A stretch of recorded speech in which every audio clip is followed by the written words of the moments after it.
Did you know that Canada is home to a majority of the world's polar bears? About 60% or two-thirds. Yes, you hear it right, guys. Canada is home to 60% of the world's polar bear. Since polar bears range across the circumpolar Arctic in five polar bear nations such as Canada, the United States, Russia, Norway, and Greenland, Canada is home to the most polar bears, approximately two-thirds of the global number, which by all means, polar bears do not live in Antarctica. It's the penguins that do live in Antarctica. Our main goal today is actually to witness the polar bears here at Zinibon Park Zoo. So come with us, guys. Let's go and see what's going on out here. So let me tell you something about polar bears. In the wild, polar bears generally have a lifespan of 25 to 30 years, with few living past their late teens or early 20s. In the wild, adults may die from injuries sustained during fights over mates, or from starvation if they become too old to hunt successfully. In captivity, like here in the zoo, with regular meals, veterinary care, and a safe environment, polar bears in human care often live into their 30s. The Cinnabon Park Zoo has a history of long-lived bears, with Debbie setting a world record as the oldest recorded polar bear. Another polar bear, Aggie, passed away in 2025 at the age of 30, which is considered a senior age of the species for the species. Amazing. Currently, there's seven polar bears in this park right now. Since one of the seven polar bears died just recently, then it makes just six of them remaining here at the zoo right now. So currently, since one died, there are about four female polar bears, and two male polar bears remaining in the zoo right now. So it's all six of them. Let's take a look at the key factors why Canada has large polar bear populations. Let's take a look at first the extensive Arctic habitat. Canada's Arctic region, encompassing four provinces and three territories, offers a massive expanse of suitable habitat, with 14 of the world's 19 polar bear subpopulations found either wholly or partially within its borders. Canada also has an optimal sea ice conditions. Polar bears rely heavily on sea ice to access their primary prey, ringed and bearded seals. The Canadian Arctic archipelago has historically provided reliable, high quality sea ice habitat, especially annual or first year sea ice over the shallow continental shelves where seal populations are dense. Canada is a major denning area. It hosts one of the three largest polar bear maternity denning areas in the world, near Churchill, Manitoba, and also in other parts of the Canadian Arctic, where pregnant females can find sufficient snow cover on land to build safe dens for giving birth and nursing their cubs. Effective management practices. Since the 1973 International Agreement on the Conservation of Polar Bears, Canada has implemented a robust co-management system based on both science and indigenous and traditional knowledge. This has helped ensure sustainable management and harvest levels, contributing to stable or increasing populations in some areas. And also, because of the geographic features, natural land barriers, and seasonal fidelity to local areas help maintain the distinctness and size of the various Canadian subpopulations, preventing them from spreading out too thinly across the entire circumpolar range. In essence, Canada's geography provides extensive, high-quality habitat and access to abundant prey, supporting the largest concentration of polar bears globally. So that is why 60% or two-thirds of the world's polar bears are found in Canada. The Assiniboine Park Zoo's Journey to Churchill exhibit is the most comprehensive zoological exhibit of its kind in the world.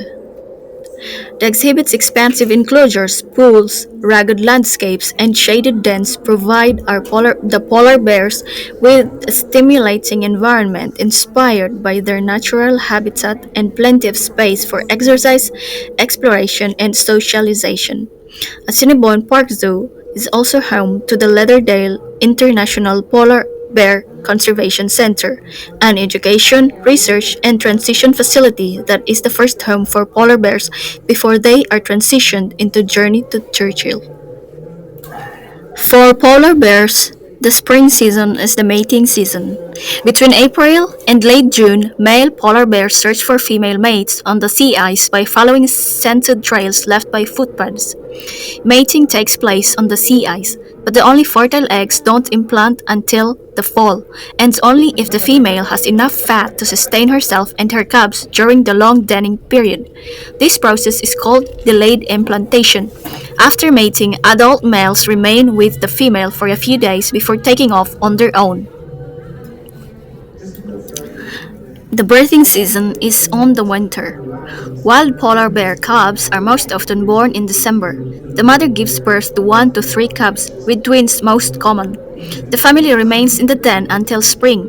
While in the den, the mother bear doesn't eat or drink. She is devoted to nursing and caring for her cubs. Wow. Polar bear cubs are totally dependent on their mothers. Newborn cubs are blind, toothless, and covered with soft white fur. They weigh little to more than half a kilo or 1 pound and are just 30 to 35 centimeters long, 12 to 14 inch. The cubs grow rapidly on their mother's rich milk, about 31% fat, and continue nursing for at least 20 months. Oh my gosh, wow. Polar bear families generally emerge from their dens in March or April when the cubs are strong enough to survive in outside Arctic conditions and make the trek to sea ice. Now mother bears can start teaching their young how to hunt seals on the ice and survive in the Arctic. Polar bear cubs generally stay with their mothers for 2.5 to 3 years, learning how to hunt, feed, swim, and survive. Between the time they leave their mother and are mature enough to mate, polar bears are called subadults.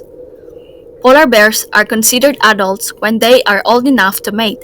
For females, this is ages 4 to 6. For males, 6 to 10. By the time they reach adulthood, adult males normally weigh around 350 to 600 kilograms. Adult females usually weigh around 150 to 295 kilograms, though some can be larger. In the wild, polar bears live an average of 15 to 18 years, although biologists have tagged a few bears in their early 30s. So just when we thought that polar bears' furs are white, colored white, but it is not. Surprisingly, polar bear fur looks white, but it isn't. Each hair shaft is pigment free and transparent with a hollow core that scatters and reflects visible light. Polar bears look white because their fur reflects sunlight. Polar bears have 2 layers of fur that prevent almost all heat loss. In fact, the fur keeps them so warm that adult males can quickly overheat when they run. Whoa, really? Polar bears can eat over 45 kilograms of blubber in one sitting. They are the most carnivorous of all bear species. Scientists sometimes call them lepovores because their main source of calories comes from marine fat or blubber. Polar bears assimilate the majority of the fat they eat directly into their own body fat, and they don't digest carbohydrates or proteins as well as brown bears do. Instead, they rely on seal prey reached via sea ice for the majority of their calories. The fat from seals keeps them going for much of the year and through times of extended fasting. Polar bears are the most dangerous types of all bears due to its sheer size and massive body ratio. Eating polar bears are not common nowadays due to risk and severe illness from parasites and lethal overdose from the vitamin A, especially coming from the liver. The Inuits hunt polar bears for meat and hide as a source of country food back in the day. Zoos like these often supplement a polar bear's diet with a variety of fruits and vegetables such as lettuce, carrots, yams, and melons to mimic a more complete diet and for enrichment. Bears enjoy vegetables as a crunchy snack or treat, and sometimes while swimming. Yes. Polar bears are opportunistic eaters and will consume other food sources when their primary prey, seals, is unavailable. Scientists believe that polar bears eat cubs in the late summer and autumn when seals, their typical prey, are at sea and less available. But this behavior is mainly instigated by male polar bears. So here it looks like they just had a treat and they are stretching, sunbathing, and playing around. They have a toy there that looks like a spherical drum. Polar bears have a plantigrade stance. They walk on the soles of their feet with their heels touching the ground first. Like other bears, they can also stand on their hind feet and walk upright for short distances. Polar bears generally walk with a steady, lumbering gait. The front paws swing outward with each step, landing slightly pigeon-toed. The head swings gently from side to side. The walk has a four-beat pattern. First, the right front foot touches the ground, then the left hind foot, then the left front foot, and lastly, the right hind foot. Their bulky build and swinging gait cause polar bears to use more than twice as much energy to move at a given speed than most other mammals. The average walking speed of a polar bear is 5.5 kilometers per hour. But when they are chasing or charging their prey, polar bears can run as fast as 40 kilometers per hour for short distances. Yeah, that's the maximum speed they can run to catch their prey. Aggression occurs between males during the breeding season and when males attempt to steal food caught by other polar bears. Play fighting has been observed between aggregating subadult and adult male polar bears. Young polar bear cubs chase and tackle their siblings. So the polar bears just had their feast a while ago, and here on the other side, I don't know what they're doing. Look what they're doing right now, guys. See that? Can you see? Okay, so these three bears are trying to get cozy here. They're just warming up and sunbathing. I think these three bears, especially those two ones, they're talking about what their next meal gonna be. I think so. Maybe. Or maybe they're planning their future. We don't know. One of the other polar bear wants attention. Oh my gosh, look how they're. Oh my gosh, what are we seeing? What are we seeing right now? What's happening here? Oh gosh.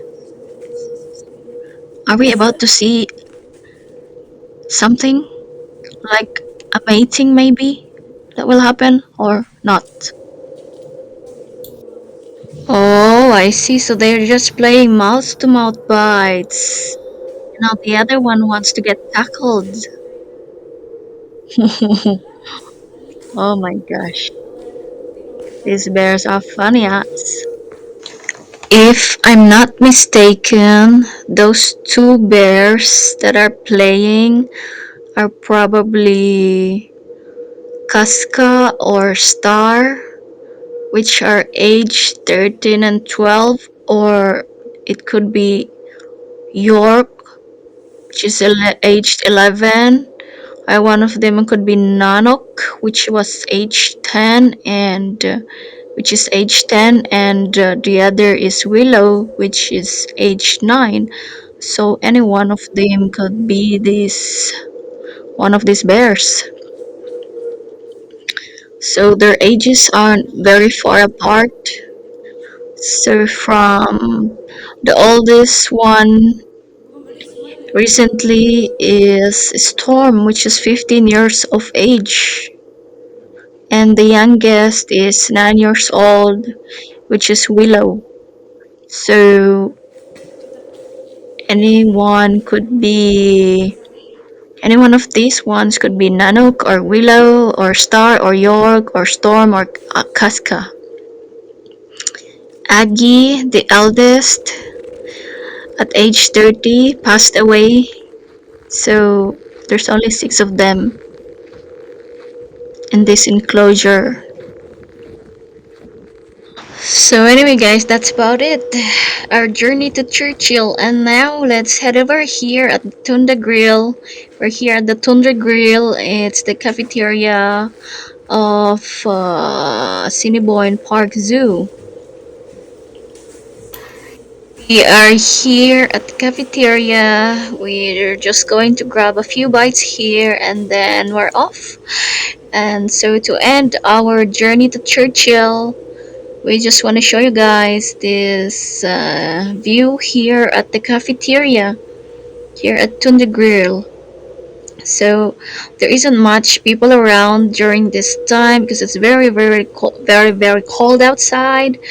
It's winter, and yeah, there's just a few visitors during this time, and we are one of them, and we're just few of the people here at this hour. Yeah. So, see you guys. Please make sure to subscribe and to get notified, and I'll see you guys in the next video. Bye bye.